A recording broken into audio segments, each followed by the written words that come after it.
বউ, আসো, তোমার ওখানে কিস দেই। এসব কি বলেন? ওখানে কেউ চুমু খায়? হ্যাঁ, ওখানে তো সবাই চুমু খায়, তাহলে আমি খেলে দোষ কি? না, আমি আমার ওখানে চুমু খেতে দিব না। কেন দিবা না বাবু? আমি তোমার স্বামী হই। তাতে কি, স্বামী হলে কি ওখানে চুমু খেতে হবে? হ্যাঁ, হয়তো। আসো, চুমু দেই, অনেক ভালো লাগবে। প্লিজ, না দিলে হয় না? না, হয় না। আমরা আজ রুম ডেট করছি, সো ওখানে চুমু দেবো। ভয় নেই, ওকে? আমি আছি তো। হুম, ঠিক আছে, কিন্তু আসতে দিবেন, নয়তো আমি ব্যথা পাবো। ওকে, আসতেই দিব। এত নরম ঠোঁটে ব্যথা দিলে আমারই কষ্ট হবে। তুমি নিশ্চিন্তে থাকো, ব্যথা দিব না, তবে অনেক আনন্দ দিব মিষ্টি বউ। আমি কথাটা বলে ধীরে ধীরে নিশাতের কাছে এগিয়ে আসছি। নিশাত ভয় পিছিয়ে যাচ্ছে। হঠাৎ সে কিছু বুঝে ওঠার আগেই কাছে গিয়ে নিশাতকে কোলে তুলে নিলাম। সে কিছুক্ষণ চুপ থেকে লজ্জা মাখা দৃষ্টিতে আমার দিকে তাকাচ্ছে।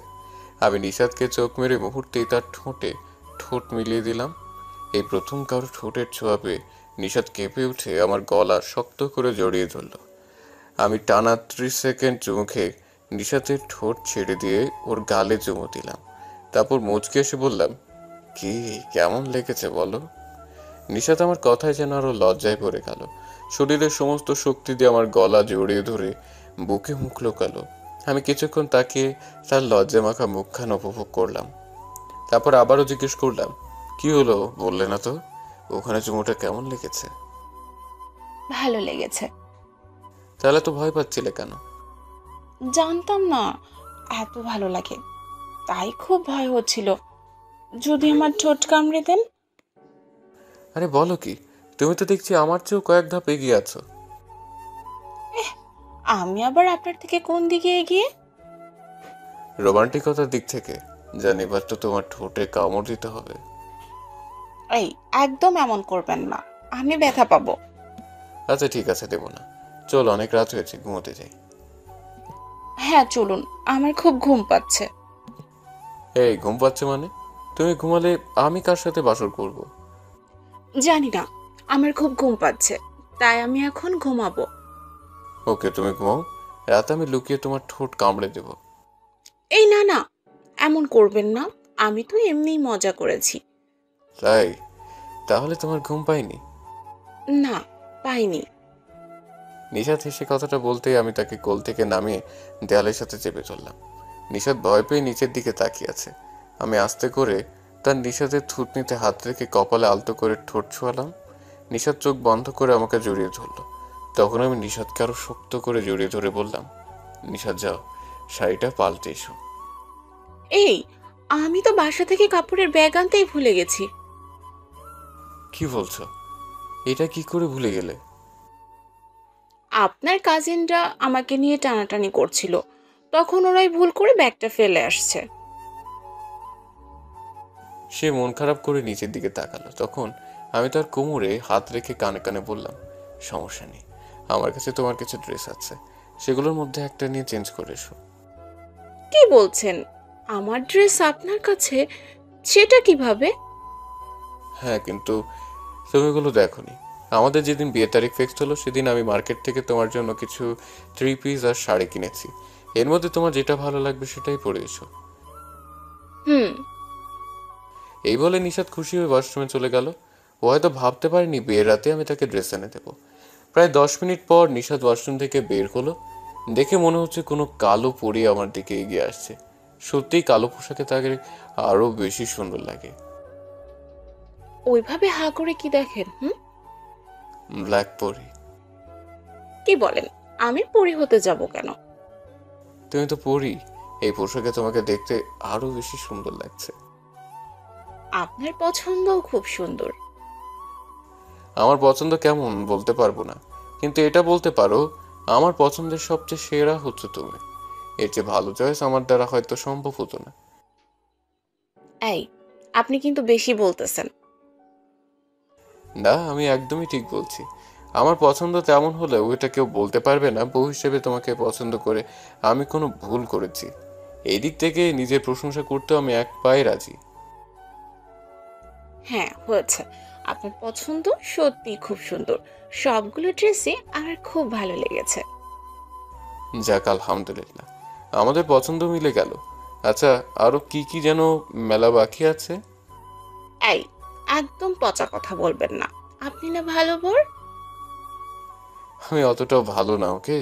এবার আসো, বিড়াল মারতে এমনিতেই অনেক দেরি হয়ে গেছে। এই বলে আমি নিশাদকে আবারও কোলে নিয়ে বিছানায় ফেলে দিলাম। নিশাদ এক অন্যরকম চাহনিতে আমার দিকে তাকাচ্ছে। সে যেন নিজেকে আমার হাতে তুলে দিতে প্রস্তুত। আমি আর দেরি করলাম না, ঝাঁপিয়ে পড়লাম তার সারা মুখে চুমু খেতে। ভালোবাসার প্রতিটি স্পর্শে তাকে জানিয়ে দিতে ভালোবাসি খুব। সে যেন আমার চাওয়ায় সমর্থন দিচ্ছে। তাই সব অপেক্ষার প্রহর কাটিয়ে একে অপরকে আরো কাছে টেনে নিলাম। পরের দিন ভোর 4টায় ঘুম ভাঙলো। উঠতে গিয়ে বুকের উপর ভারী কিছু অনুভব করলাম। কিন্তু কি হতে পারে? এইভাবে বুকের উপর হাত বোলাতেই মনে পড়লো আমার বুকে তো মিষ্টি বউটা ঘুমিয়ে আছে। টেবিলের পাশে থাকা ড্রিম লাইটটা অন করে নিশাতের দিকে তাকালাম। জেগে থাকা নিশাত যত বেশি সুন্দর, ঘুমন্ত নিশাত যেন আরো বেশি সুন্দর। হঠাৎ নিজেকে খুব ভাগ্যবান মনে হতে লাগলো। এত সুন্দর একটা মেয়ে আমাকে জড়িয়ে ধরে ঘুমিয়েছে। ভাবতেই মনের ভেতর এক অদ্ভুত ভালো লাগা কাজ করছে। কিছুক্ষণ এভাবেই তাকিয়ে থেকে তার মুখের উপর পড়ে থাকা চুলগুলো হাত দিয়ে সরিয়ে দিতেই নিশাত একটু নড়ে চড়ে আরো শক্ত করে জড়িয়ে ধরলো। এই দেখে আমি তার কপালে ভালোবাসার পরও সেঁকে দিলাম। ঠিক তখন নিশাতের ঘুম ভেঙে গেল। এখনো দুষ্টুমি করছেন? চলো না, আবারও হয়ে যাক। না, এখন সকাল হয়ে যাবে। আপনি ছাড়েন, ফ্রেশ হব। চলো একসাথে ফ্রেশ হয়ে আসি। না, আমার লজ্জা করবে। আপনি পরে যান। হবে না, আমরা আজ একসাথেই ফ্রেশ হব। প্লিজ, আমি পারবো না। এত ভয় পাচ্ছ কেন? যা দেখার সব তো দেখেই ফেলেছি। আহ, এই, আপনি কি দেখে ফেলেছেন? অনেক কিছু। তুমি কি সবটা আমার মুখ থেকে শুনতে চাও? না, কিছু বলতে হবে না আপনাকে। এবার উঠুন তো, ফ্রেশ হব। এই তো আমার লক্ষ্মী বউ। চলো দুজনে হারাবো গোপনে আমাদের ওয়াশরুমে। ছি, এটা কেমন গান? একটু রোমান্টিক কিছু গাইতেও তো পারেন। এই শোনো, তোমার বর কিন্তু আনরোমান্টিক না। আমি তোমার জন্য নিজে গীতিকার হয়ে গান লিখছি, বুঝছো? কি? আপনি লিখেছেন? আমার জন্য লিখেছেন? হ্যাঁ, শুধু তোমার জন্যই লিখেছি। শুনবে? হ্যাঁ। ওকে, তাহলে এদিকে আসো। আমি বলতেই নিশাত আমার কাছে চলে আসলো। আমি নিশাতকে পেছন থেকে জড়িয়ে ধরে গালে চুমু খেয়ে গাইতে লাগলাম। রোদের আদরে মুড়িয়ে রাখা আমার স্বপ্ন প্রিয় তুমি, প্রিয় আমার স্বপ্ন। সুখের চাদরে ছড়িয়ে আছো প্রিয় তুমি, শুধু তুমি। আধার রাতের জ্যোৎস্না হব, ভালোবেসে তোমায় আমি। আমার গান শুনে নিশাত আমার দিকে অবাক চোখে তাকিয়ে আছে। এই দেখে আমি তাকে আমার দিকে ফিরিয়ে আরো শক্ত করে জড়িয়ে ধরলাম। তখন নিশাত আমার চোখের দিকে তাকিয়ে বলল, এই গানটা কি সত্যিই আপনি আমার জন্য লিখেছেন? হ্যাঁ, কেমন লাগলো শাওন গীতিকারের লেখা রোদের আদরে শিরোনামের এই গানটা? এই, সত্যিই আপনি লিখেছেন তো? হ্যাঁ, আমিই লিখেছি। কণ্ঠ দেওয়ার পাশাপাশি সুর ও সঙ্গীত করেছেন নির্মূল না। কেন, তোমার প্রুফ লাগবে? না, আপনার বলা কথাটুকুই আমার কাছে অনেক বেশি গ্রহণযোগ্য। সত্যি, গানটা খুব সুন্দর হয়েছে। অনেক অনেক ধন্যবাদ গানটা আমাকে ডেডিকেট করে লেখার জন্য। তোমার ভালো লেগেছে? হ্যাঁ। না। এটা কি ছিল? এত কষ্ট করে লেখার জন্য এটা আপনার পারিশ্রমিক। আলহামদুলিল্লাহ, আমার লেখা আজ সার্থক হলো। আরো আছে, শুনবে? হ্যাঁ, শুনবো। রোদ উঠুক তারপর। আচ্ছা চলো ফ্রেশ হই। হ্যাঁ, চলুন।